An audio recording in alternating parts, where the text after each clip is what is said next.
Welcome back to the channel, guys. This week we're recreating Day 1 of Gettysburg, the destruction of the 1st Division, 1st Corps. This is from the Black Powder supplement.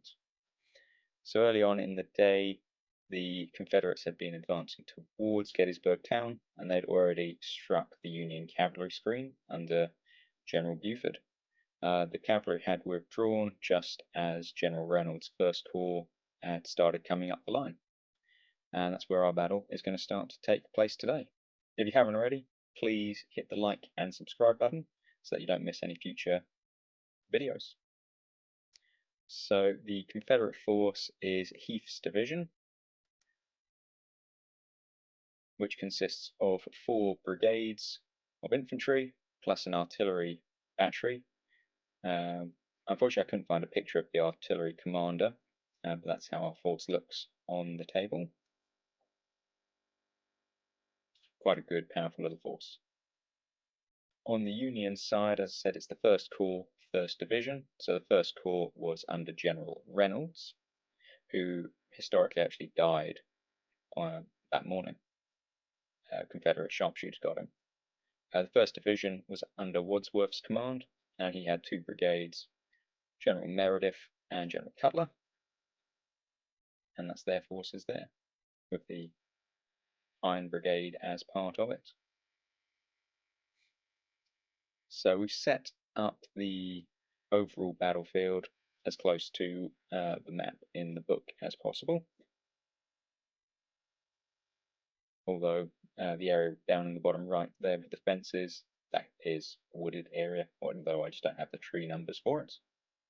There's the road heading into Gettysburg in the distance.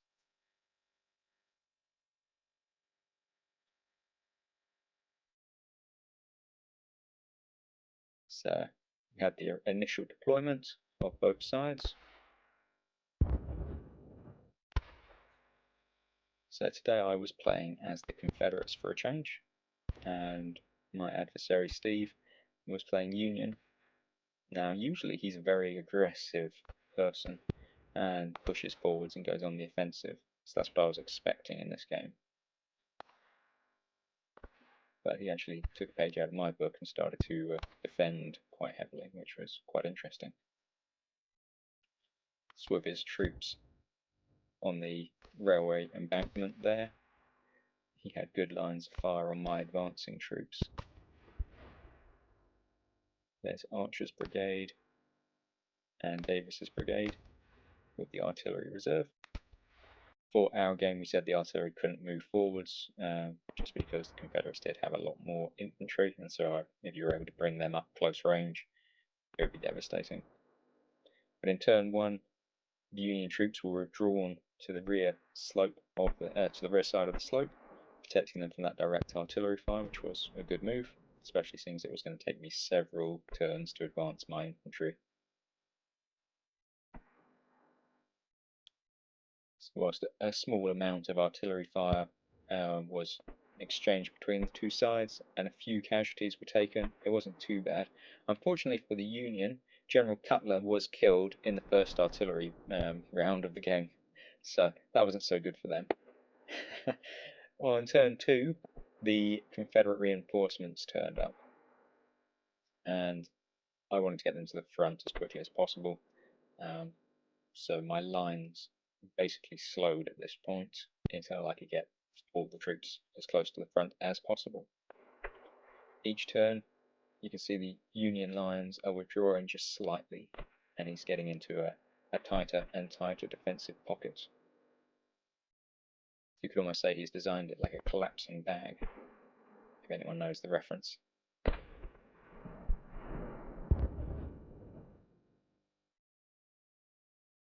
As my troops started to cross the stream and get into the bushes, more fire was exchanged, and his troops just kept falling back.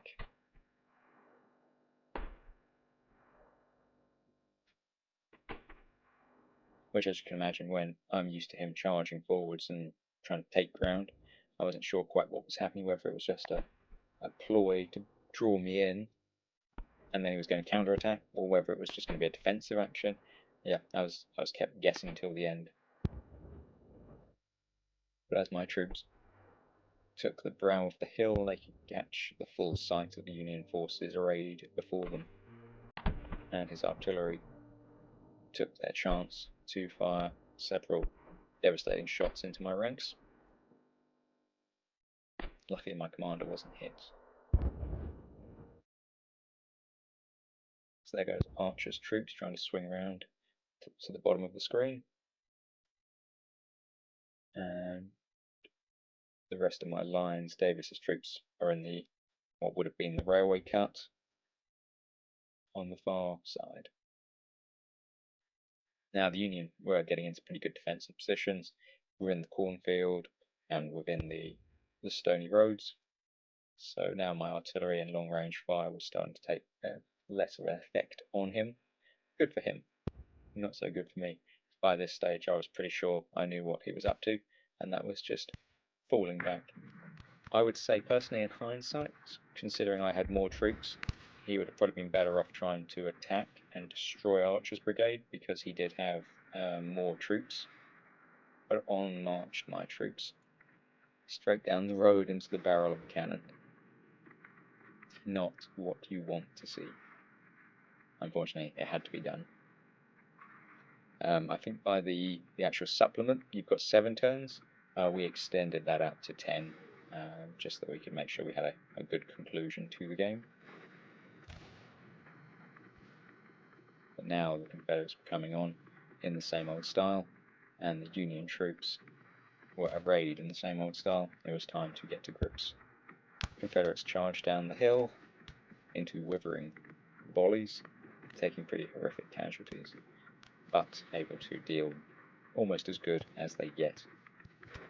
Commanders got hit but not killed, and it was a bloodbath in the woods, that's for sure.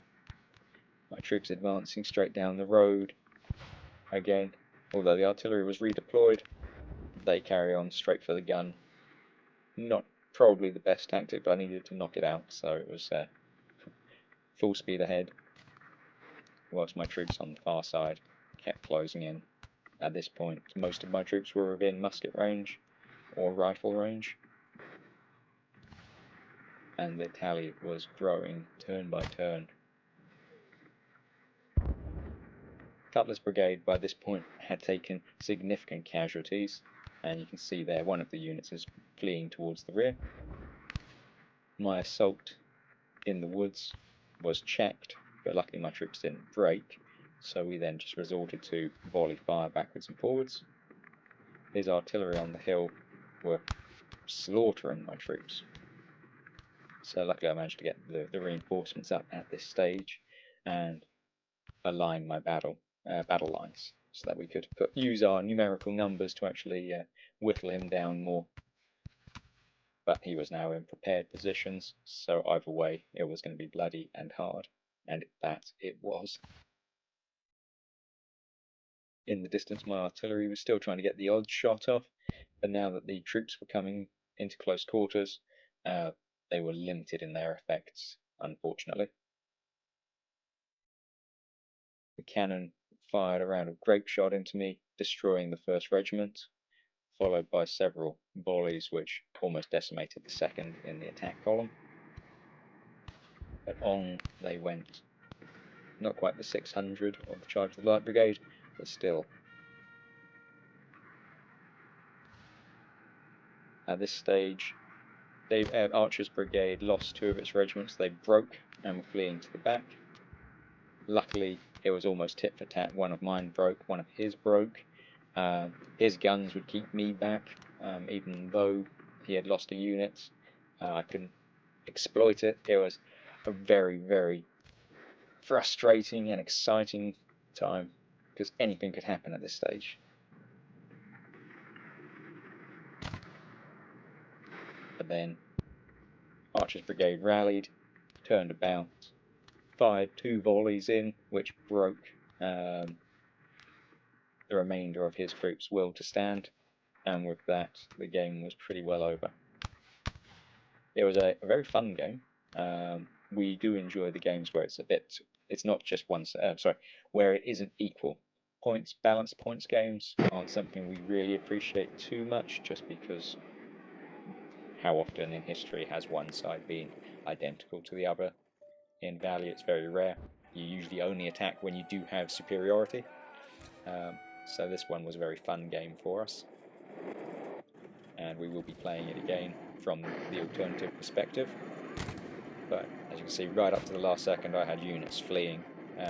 Those artillery pieces were just slaughtering me at close range, grape shot and canister range. Huge swaths of my men were just going down every single turn. Anyway, great fun. Please like and subscribe. Please let me know if there's any battles you want to see, and see you next time.